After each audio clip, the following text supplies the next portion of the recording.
So a man who needs no introduction, Greenskull with me today. We haven't done a coffee break in a long time on the channel, so thank you for taking the time to talk today. You had mentioned a little bit earlier this week wanting to dive into content creation, and you're somebody who is, in my eyes, like a legend. I've known of Greenskull forever, being somebody who started like uploading Halo back in 2011. You were already an established legend back then.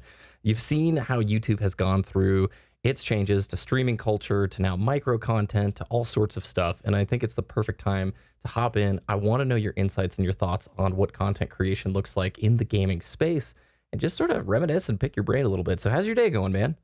That's good. I mean, that was a amazing introduction. Wow, high praise. Thank you. I appreciate it. My day's good, right? Like it's we were actually just having a little behind the scenes look. We were just having a little mini chat before we started recording here on just, I'm just hopping on a lot of phone calls. My day has increasingly become phone calls, emails, phone calls. Yes. Yeah. So that is that's a new life.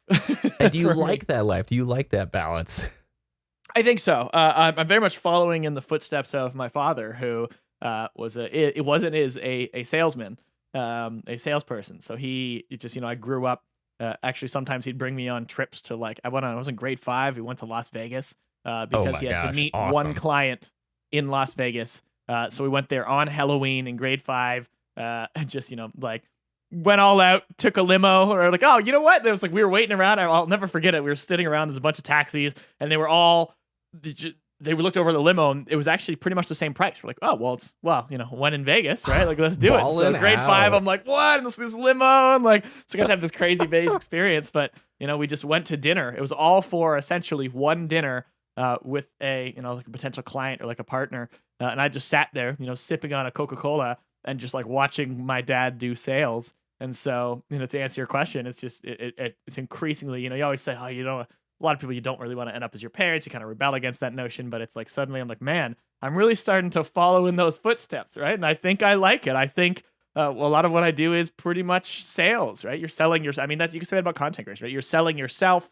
Especially if you're, stalking about sponsorships and the like, and you're arguing back and forth about what your cost is. And so, and that's kind of the one side. Of the other side being, I'm sure we'll get to, is I'm increasingly in the consultant side of things. And that is, and doing biz dev for companies for ReadyUp. So just very much sales has what it's become. And yeah, I actually really enjoy it. I love having a good, even if it's on video, I love video chat and just being friendly. And at the end of the day, walking away with that signature. Yeah, and an exceptional communicator. That's what I've noticed the last few years, where we've got to meet in person a few times. Now, coffee break round 2, I think we're going to have to meet up in Vegas when the world is a little more open. I think that's next year or something. But what an incredible way to see and experience that with your dad when you were at that age. You mentioned ReadyUp. Would you mind just sort of giving a quick recap of your story on YouTube, ReadyUp Live? Man. And I mean, I know it's hard to recap quickly, but I think a lot of people would want to know, a lot of my audience back from Reach days or Halo 4, especially hopping back in, what's going on with Greenskull? Yeah, well, I think just to condense it, I think the most interesting shift there is the ReadyUp Live to ReadyUp story. And I'll even condense that, obviously, because it was just a year-long thing, which actually what happened was, so ReadyUp Live, started as a forum community, and that actually all started kind of pre-YouTube days, right? Beginning of YouTube, if that, because I used YouTube as a great place to upload trailers, because I was already in there with the Xbox Canada people, and they were sending me, new Forza trailers. I'm like, oh, sweet. Oh, this is a new platform that can upload high-def videos, and you can share them, and it was awesome, right? And so I was using YouTube for that, and suddenly the YouTube started getting views and followers, and that was honestly, essentially, in short, the genesis of that. But ReadyUp Live lasted 11 years, I believe. Until what the end of ReadyUp Live was kind of a lesser told story, was, in short, a giant legal battle where I was couldn't figure out what I wanted to do with ReadyUp Live, and it was kind of no longer about ReadyUp Live, and the YouTube was taking over, and forums were dead, and the world was changing, social media was taking over, and I was honestly pretty stressed out about the whole thing. I didn't know where I wanted to take the brand and that community, and that was a really tough year for me. What made it worse was I said, you know what, maybe it's time I just put a trademark on this and figure it out later. So I applied for a trademark, and they said no because someone else is currently applying for a trademark of ReadyUp. No way. And a year-long legal battle ensued. Oh. That actually, what happened was I was, it's just these generic emails from Canadian lawyers to American lawyers, and I'm like, gee, I'm racking up thousands and thousands of dollars in bills. Like, what is going on here? And I was just, I was at TwitchCon actually, just walking Mhm. down the street with a friend of mine, industry buddy of mine, just a legend, who I was talking to him, I was venting to him, and at the end of my vent, he reveals, "Oh, well, this is a little awkward because I'm consulting for ReadyUp." And I'm like, "Well, I just revealed my whole hand to you, right?" And like No now in this way. moment, I'm like, "Are you my friend or are you my enemy? Are you closer to friends with the people paying you, or your long term kind of gaming acquaintance, right?" Yeah. And so he's like, "Look, here's what I'll do. I know this is an awkward situation. I obviously I know the CEO. I'll give you his number. You guys should just talk it out."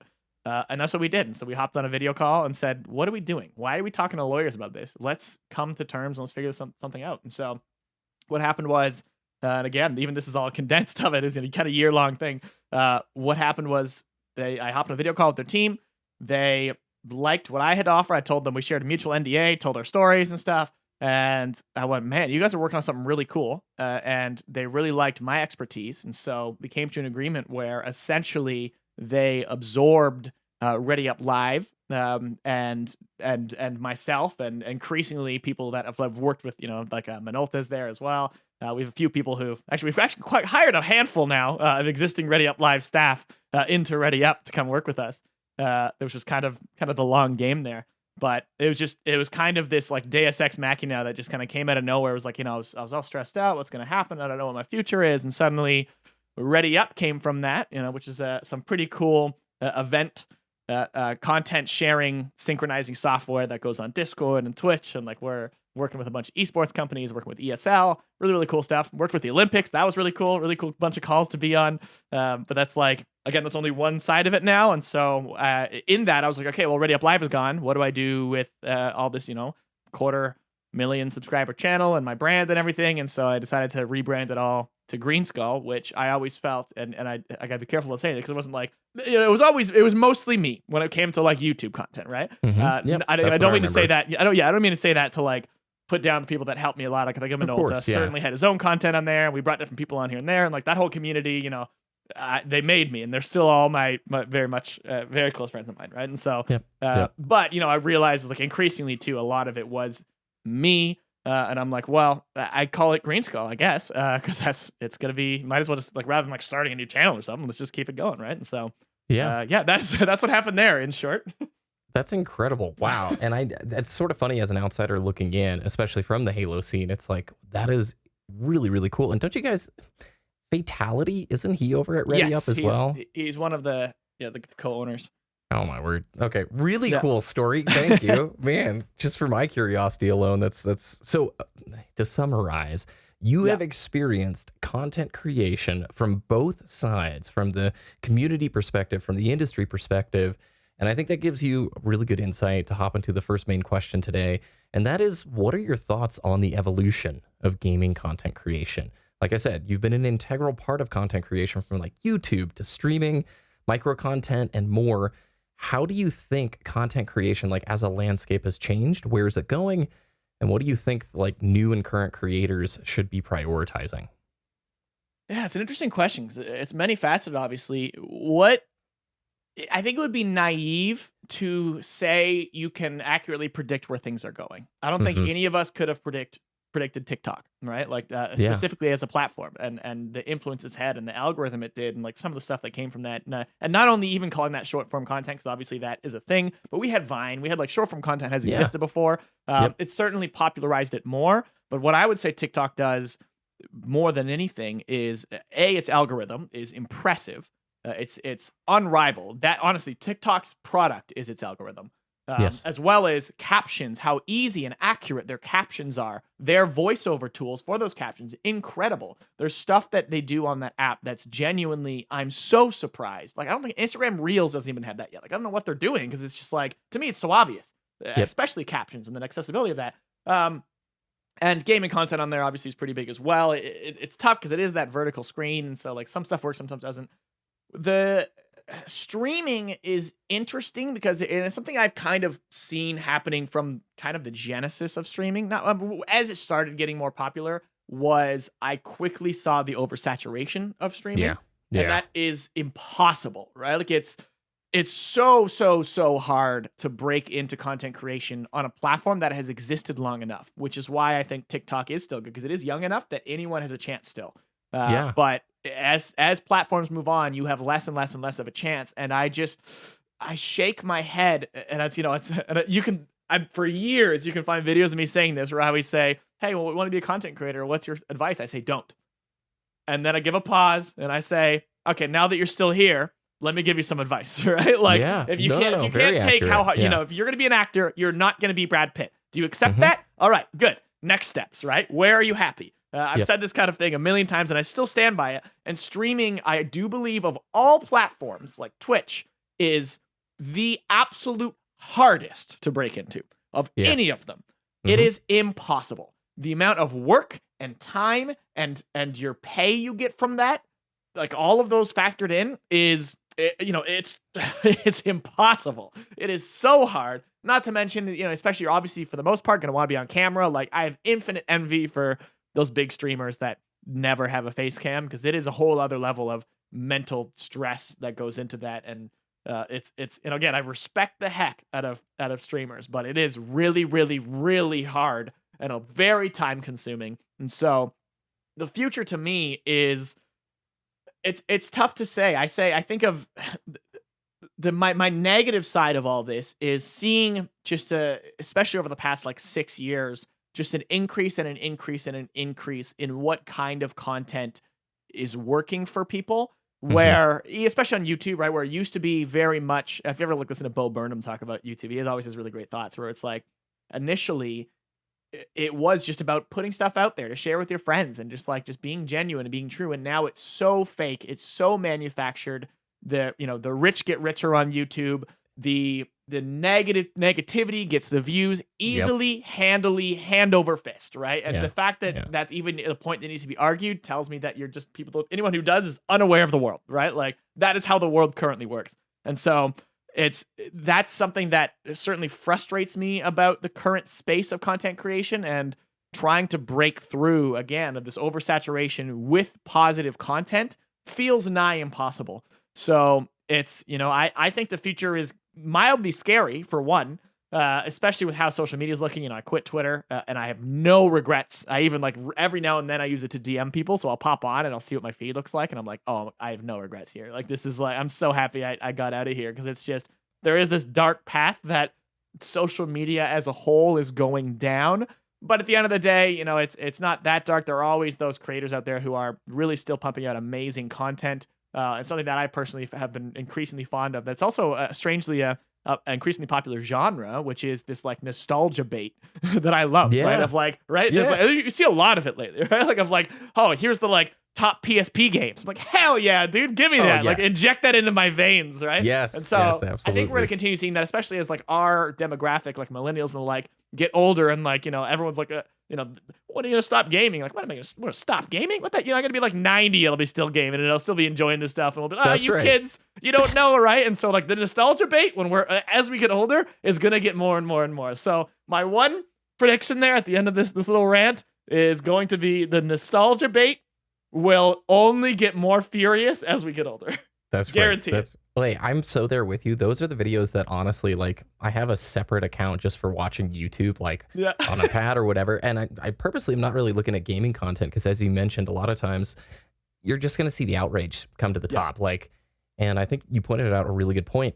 The early days of YouTube, before people were making a living on it, there was an authenticity about sharing things you were genuinely passionate about. And once it became that career kind of rat race, man, every strategy that would garner you further dollars seemed to be pushed to the top. Do you think authenticity, or that desire to just share cool stuff with your community, is really eclipsed in the current paradigm with the way the algorithm sort of functions? I know we're talking about so many platforms and it's so different, and I kind of commend you from dropping Twitter, because for me, I always hop onto Twitter to seek those fun, cool clips. And then after 15 minutes, you've gone down 6 threads about things that you didn't know you were angry about. And now you're totally oh my gosh, this is horrible, right? And you're forced to pick a side, right? Like Exactly. you can't passively observe. It's, are you with this or are you against this in everything, right? And that's tough, right? I guess, I mean, if we look at something like, obviously we're both very much into Halo, of like, Yep. are you Yep. with or against microtransactions? And well, you can't. Yes. That doesn't make sense. That like what world do you think you live in, right? Like that literally is not how anything in the world works. Right? Like it doesn't work like that. You need to have some. There's a middle ground to all this, right? Well, and the current battle that's going on right now, like literally in the last 2 days, is the Halo 5 versus Halo 3 conversation. And it's like a war between the two. And it's like, wait. We're talking about Halo 5 already? That cycle's coming about? It's here. It's here. I mean, the whole thing now is like skill ceiling, rah. And that argument and these things, those little battles, like you said, they're team matches. Pick a side. They last 2 days. Anyway, sorry, going back to it. Do you think authenticity is kind of always a battle with the algorithm? Yeah. Yes. For the most part. And that's, it's tough to pin that because obviously, I don't want to say for the most part. I mean, yeah, your audience is smart enough to see through when someone is not being genuine. Yeah. I say that with a big asterisk because, I've now been on, creating Halo content for like friggin' 2 decades and people still think I'm being paid off. I haven't made it, you know what I mean? Like if I wanted to make money, I would just make rage content. You know what I mean? I'm making nothing being positive. Doesn't make sense. They're not paying me. And but generally the audience will see through like authenticity. And so, the people that are making this outrage content for the most part are not abusing it. I mean, they are, but they're not doing it in a way that like they're changing their opinion, right? They themselves are becoming more entrenched in that. However, if we frame that as someone, like rather than authenticity, saying just sharing, I mean, as vague as it is, sharing some positivity, harder and harder to find. It's because it is increasingly what did this person do today, right? Like, I mean, you think of just look at like, you have some famous trials going on right now, right? Where it's like, I feel like my feed everywhere is filled with that kind of stuff. And it's like, this like public opinion stuff, and you just want to be entrenched in the drama, and it's something that gets the views. And so obviously you're, these people and these outlets are going to be latching onto that, which will only influence what kind of the headline is, even of like YouTube videos, right? Like I mean, I look at, for instance, I've been doing pretty meticulously doing the Halo TV series reviews, and but it's funny because like, if you look back at them, like I've been I just love Halo, right? Like it's not like I'm never just gonna step away because I love Halo so much, right? Halo till I die, forever. It's not like I'm not gonna watch the show. I'm gonna watch it. I'm gonna point out the things I do like, and I'm gonna point out the things I don't like. Yes. And I finally got to one episode I had to turn the comments off on because people really hated it, and I thought it was. I also didn't really like it, but it was fine, right? Like I pointed out the things I did like, right? Like, but I just got destroyed for that. And then the next episode, I titled completely differently and made it a little more ragey, and that got like 8 times the views. Yeah. And so again, it's not that I'm not being genuine in that case. I am. That was my most genuine video of the bunch. I also had people mad that I was being ragey. So I'm like, you can't win. You can't. But again, that genuinity isn't lost, but the framing is what is setting all that up, right? Like, because people, it's like people don't read the article kind of thing, right? Like people will see all these articles that are titled blank, and that is they form their opinion on that, right? And so same with YouTube video titles, right? Same with that content. You bait them in with something that is, whether or not you even agree with, is just this rage bait or whatever, and then the content is still genuine, but the framing's not. That's a really good way to put it. You almost have to go with the stream a little bit in order to get them through into the video to engage with it, and then really just be the authentic self there. Wow. Well said. Now, you had referenced, TikTok. Obviously, we couldn't have seen it coming. Mentioning gaming content in sort of the micro content space. I love that you also brought up that Vine existed, because we all act like this short form or ultra short form stuff hasn't been here before. Surprise, it has. It's just getting more mainstay attention. Do you think micro content is an element that gaming creators and just gaming hobbyists are going to see grow in the next few years? Is it here to stay? I don't know. And I say that because it's technically, like, I think historically speaking, you see that flip. I mean, I've even seen it on YouTube, right? Where you see, like, I remember the days of like the really, really, really pushing to make your videos hit 10 minutes. because that's what the algorithm favored. I Yep. remember there was an infamous, I think it was a PewDiePie video that like he infamously just kept adding black to the end of his videos, just blank space, just to make sure it hit the 10 minutes, and like that was somehow okay.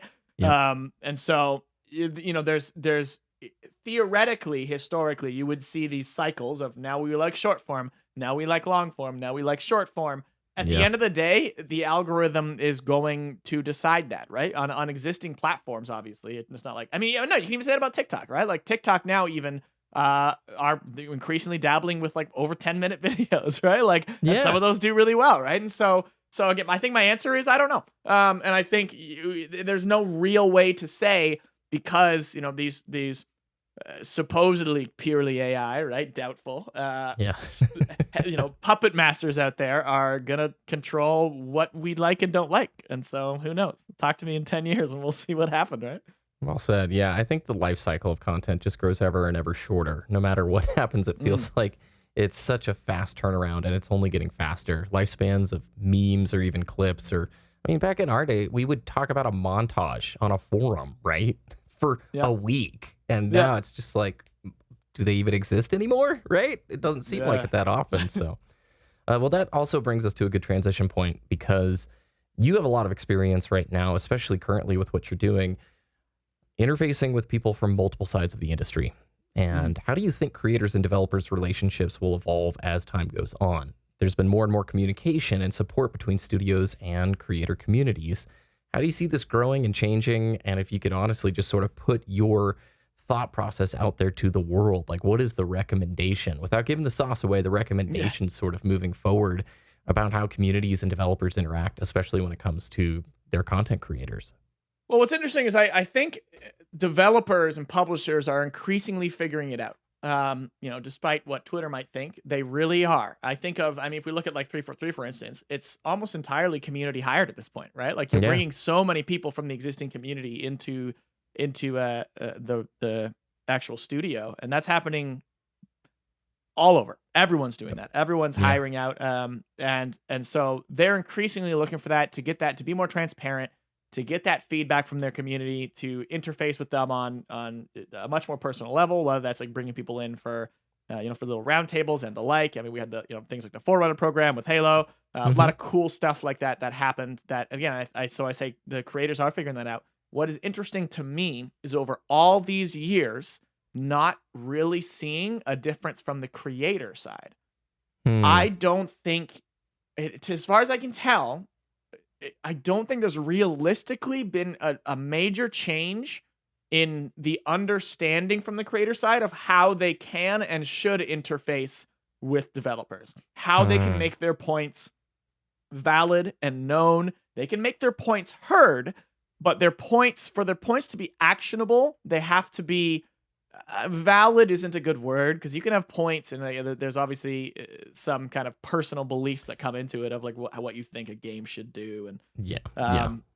but the presentation of some of these arguments, and again, this goes back to kind of the vitriolic nature of what content is looking like, right? Like it's very rarely grounded, because a lot of creators have not seen the inner workings Yes. of how it works, right? And I'm trying to think of, I feel like would like to say that movies have gotten better for that, of people really, I think so. I think it's safe to say that the people have increasingly understood how VFX works, how expensive it is, and things like that, right? They see a trailer, they go, Yeah. okay, this isn't final VFX, and that seems to be relatively known now, right? And I think, Yeah. think of that in the gaming scene, and you release an early Halo trailer, someone goes, this is the worst thing I've ever seen, this game needs an 8-year delay, and it's like, well, you don't, this is an old build, like it's way more complicated than that, right? Like Yeah. Yes. and looping back to the microtransaction thing kind of thing, right? Like there's like, it feels like a huge disconnect on what a live service looks like, and people hate that word, so what a online multiplayer game looks like, how expensive that is. No one has any idea, it feels like. Like I feel like, Yeah. I always feel like I'm taking crazy pills, right? Like I'm like, there's no way that people haven't just over time started to more and more figure it out and have an understanding. And I completely empathize with the notion that these are products. As a consumer, you have every right to voice your concern about products, but how you do that constructively seems to have not really gotten any better. And so to summarize that whole point again, I think we're only going to see more and more and more developers reaching out to the community, hiring from the community. Eventually, we're getting older. We are starting to take over that world.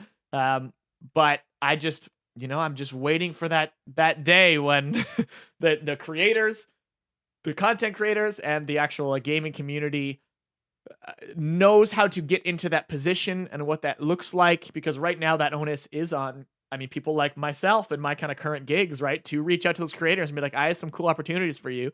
This probably won't be paid stuff, right? Like, you gotta offer your free time to come in for a product that you really like, for a game you really enjoy, and come give your feedback, because we really value it. And by doing that, you open the door to a lot of other stuff. And so just being nice, playing nice, making friends, shaking hands will bring you way further down your career than, making rage content and then dying out in 5 years.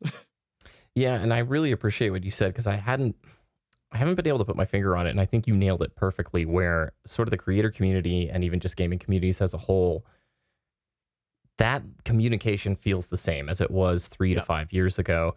And it's also a tough thing too, where you almost have to be sympathetic in a way to creators, because they're trying to balance the tightrope of walking the silly algorithm game, where you're still like not relegated to irrelevancy if you're, purely positive all the time and being inauthentic. Like, it's a tightrope I try and walk a lot with my content, where every once in a while I'm going to be like critical of things that I feel like, if a patch doesn't land right, or the community is seeing just not the results over and over again, you want to be honest and give that critique, but in a constructive way.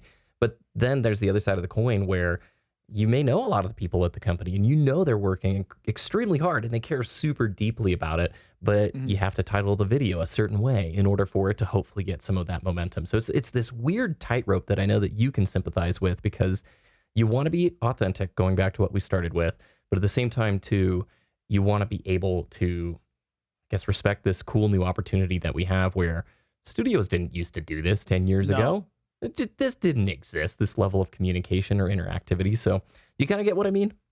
Yeah, absolutely. And I think, it's to your point, it's fascinating that, again, that is so fresh. I remember when community managers first started being what a modern community manager is, because they used to literally, back in the day, just pick someone essentially in the company, be like, well, you're a community manager, right? Like, it was that whole term kind of came out of nowhere. And then it was like, because I remember, I just know from such firsthand experience growing up, and trying to break into this space and figure out my path of just interacting with community managers who, they all very much favored traditional press.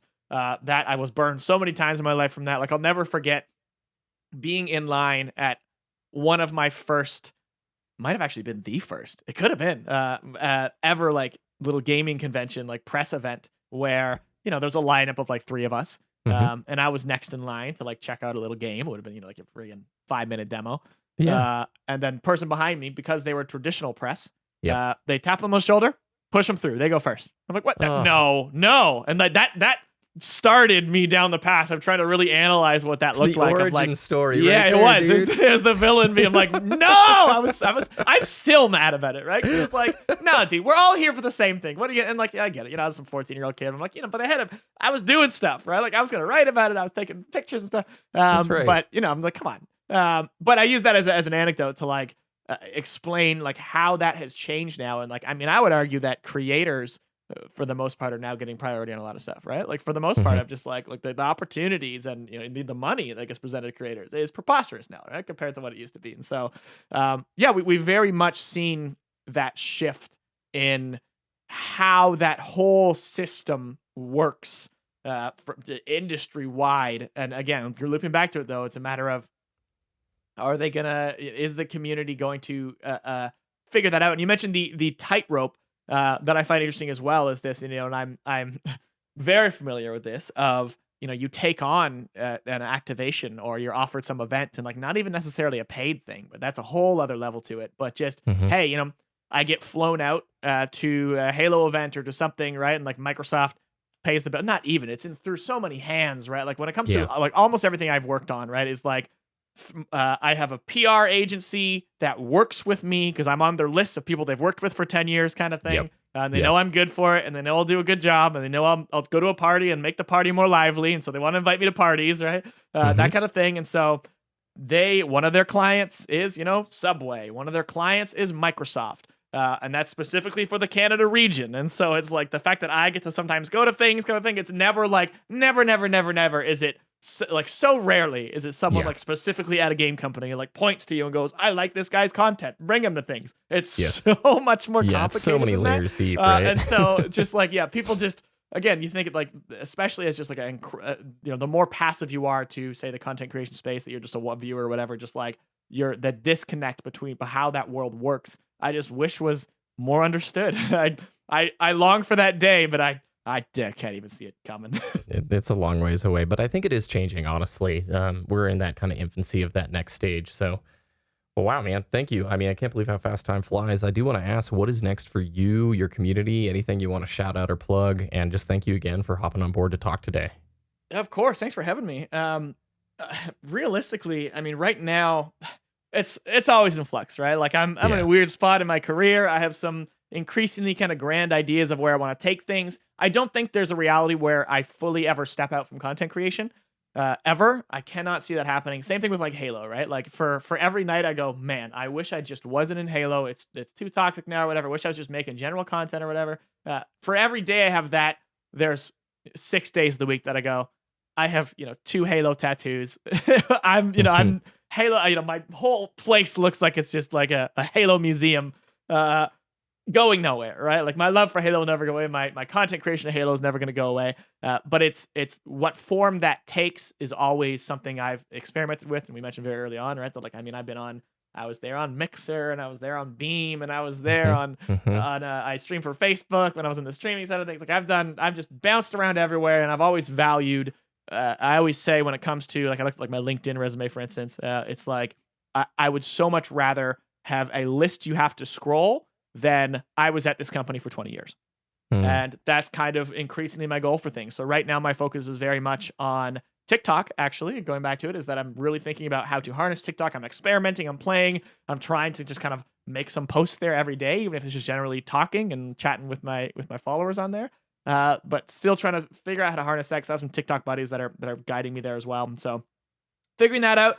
But who knows? I can't see myself realistically leaving any of these platforms. I'm always going to be kind of uploading here and there, trying to figure out a next interesting YouTube series idea. But I'm just very, very busy, so I don't know what a reality like that looks like. But I still think my brain is currently a lot more into the consulting side of things than it is on the content creation, and I'm using content creation right now as that artistic release. And so. Yeah, it's I realized, especially with this video, and I'm super curious to read the comments on this one to see how people we actually talked about this before when we were first planning this, right? That of like how much are people going to be really interested in this side of things? Because this is less like, here's why I think Halo's dying, right? It's going to be more like this is very, I'd call this whole chat pretty niche. We'll see, right? I'm very curious. I think people are going to dig it.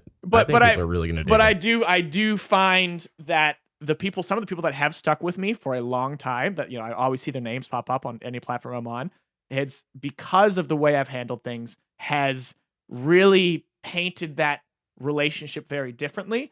Where you think of your typical, like, I just name a giant streamer kind of thing who has 1 billion followers, and just like like what that parasocial relationship looks like. Where mine, it's like, man, I am not for everyone, and not because I'm crass or not whatever, but it's like not to think too highly of myself, but it's like I talk a lot more again about the realities of the biz and crossing those lines and doing consulting work, and that's not for everyone. That's not entertainment to everyone, right? And that feels like you're putting on a suit and tie and going to class sometimes, right? But yeah, very curious. That's very curious how people feel about this one. Absolutely. And I'll leave all the links for your media and social media and all that stuff down below. Everybody, please check out Greenskull. I know a lot of you already are aware or subbed, but check it out. And that TikTok, are you willing to share that or shout it out right here? Oh, yeah. Greenskull Talk, T-O-K. After I made it, I realized, like, man, if I made it Talks, that's kind of funny, because it's like Greenskull Talks. So still a little mad about that. It's really good. Greenskull Talk. Yeah, that's fine. Yeah, it's good. But maybe someday I'll meet someone at TikTok and they'll give me my username. Yeah, thanks for having me, dude. Yeah, I appreciate it. And let's do it again. And have a great rest of your day. Thanks for watching, everybody. And we'll see you in the next one.